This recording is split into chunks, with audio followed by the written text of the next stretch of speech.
Lockdown ನಿರ್ಬಂಧಗಳ ನಡುವೆಯೂ ಮೂಡಬಿದ್ರೆ ಪೊಲೀಸರು ಭಾರೀ ಪ್ರಮಾಣದಲ್ಲಿ ಅಂತಾರಾಜ್ಯ ಗಾಂಜಾ ಸಾಗಾಟದ ಜಾಲವನ್ನು ಭೇದಿಸಿದ್ದಾರೆ. ಮೀನು ಸಾಗಾಟದ ಸೋಗಿನಲ್ಲಿ ಆಂಧ್ರಪ್ರದೇಶದಿಂದ ಕೇರಳದ ಕಾಸರಗೋಡಿಗೆ ತರಲಾಗುತ್ತಿದ್ದ ಬರೋಬ್ಬರಿ 200 ಕೆಜಿ ಗಾಂಜಾ ಜೊತೆಗೆ 4 ಆರೋಪಿಗಳನ್ನು ಪೊಲೀಸರು ಬಂಧಿಸಿದ್ದಾರೆ.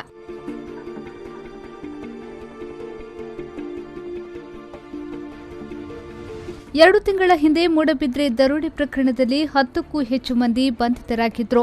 ದರೋಡೆ ಆರೋಪಿಗಳು ನೀಡಿದ ಮಾಹಿತಿಯಂತೆ ಮಂಗಳೂರು ಕಮಿಷನರ್ ಎನ್ ಶಶಿಕುಮಾರ್ ಅವರು ಹೆಚ್ಚುವರಿ ತನಿಖೆಗೆ ಮೂಡಬಿದ್ರೆ ಎಸ್ಐ ಸುದೀಪ್ ನೇತೃತ್ವದ ತಂಡವನ್ನು ರಚಿಸಿದ್ರು. ಅಂತಾರಾಜ್ಯ ಗಾಂಜಾ ವಹಿವಾಟು ಇರುವ ಬಗ್ಗೆ ಹೊಂಚು ಹಾಕಿದ್ದ ಪೊಲೀಸರ ತಂಡ ಉಪ್ಪಿನಂಗಡಿ, ಹಾಸನ, ಸಕಲೇಶಪುರ ಹೀಗೆ ಜಿಲ್ಲೆಯ ಗಡಿಭಾಗದಲ್ಲಿ ತಪಾಸಣೆಯಲ್ಲಿ ತೊಡಗಿತ್ತು.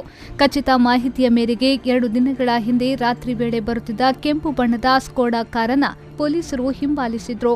ಈ ವೇಳೆ ಕಾರಿನ ಹಿಂದಿನಿಂದ ಮೀನು ಸಾಗಾಟದ ಈಚರ್ ಲಾರಿಯು ಬರುತ್ತಿರುವುದನ್ನು ಖಚಿತಪಡಿಸಿದ ಪೊಲೀಸರು ಮುಡಿಪು ಮೂಲಕ ಸಾಗುತ್ತಿದ್ದಾಗ ಕಾರನ್ನ ಅಡ್ಡ ಹಾಕಿದ್ದಾರೆ. ಆದರೆ ಕಾರು ನಿಲ್ಲಿಸದೆ ಪರಾರಿಯಾಗಿದ್ದು ಕೂಡಲೇ ಉಳ್ಳಾಲ ಪೊಲೀಸರ ಸಹಾಯ ಪಡೆದು ಕೇರಳ ಭಾಗಕ್ಕೆ ತಲುಪಿಸುವ ಯತ್ನದಲ್ಲಿದ್ದ ಕಾರನ್ನ ಅಡ್ಡ ಹಾಕಿದ್ದಾರೆ.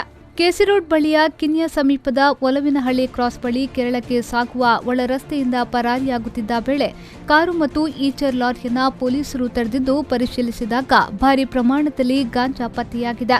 ಗೋಣಿಚೀಲದಲ್ಲಿ ಕಟ್ಟಿದ 56 ಕೆಜಿ ಗಾಂಜಾ ಕಾರಿನಲ್ಲಿದ್ದರೆ ಈಚರ್ ಲಾರಿಯಲ್ಲಿ 144 ಕೆಜಿ ಗಾಂಜಾ ಪತ್ತೆಯಾಗಿತ್ತು.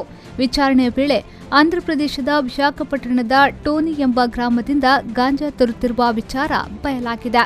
ಅಲ್ಲಿನ ಶ್ರೀನಿವಾಸ್ ಎಂಬ ವ್ಯಕ್ತಿಗೆ ಗಾಂಜಾವನ್ನ ಮಾರಾಟ ಮಾಡಿದ ಎನ್ನಲಾಗಿದೆ. 200 ಕೆಜಿ ಗಾಂಜಾದ ಮೌಲ್ಯ ಅಂದಾಜು 50 ಲಕ್ಷ ರೂಪಾಯಿ ಎಂದು ಪೊಲೀಸರು ಅಂದಾಜಿಸಿದ್ದಾರೆ.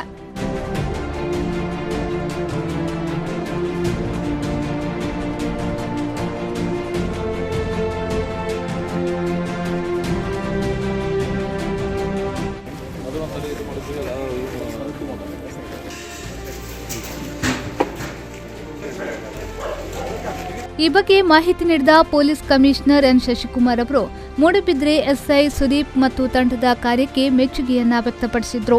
ಅಲ್ಲದೆ ತಂಡಕ್ಕೆ 25,000 ರೂಪಾಯಿ ಬಹುಮಾನ ನೀಡುವುದಾಗಿ ತಿಳಿಸಿದ್ದಾರೆ. ಗಾಂಜಾವನ್ನ ಕಾಸರಗೋಡು ಭಾಗಕ್ಕೆ ತಂದು ಅಲ್ಲಿಂದ ವಿವಿಧ ಭಾಗಗಳಿಗೆ ರವಾನಿಸುವ ಉದ್ದೇಶದಿಂದ ತರಲಾಗಿತ್ತು.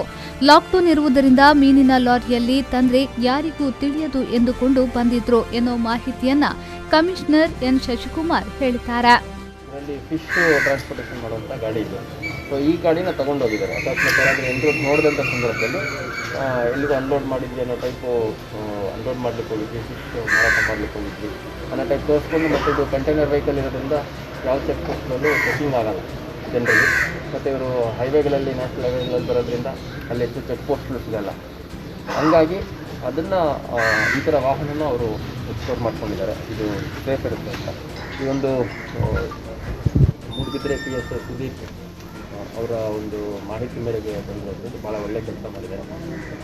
ಅದ್ರ ಜೊತೆಗೆ ನಮ್ಮ ASP ಸೌತ್ ರಂಜಿತ್ ಮತ್ತು ಅವರ ತಂಡ ಕೂಡ ಆ ವಾಹನನ ಇನ್ಸ್ಪೆಕ್ಟ್ ಮಾಡಿ ಸೀಜರ್ ಮಾಡೋದ್ರಲ್ಲಿ ಒಳ್ಳೆಯ ಪಾತ್ರ.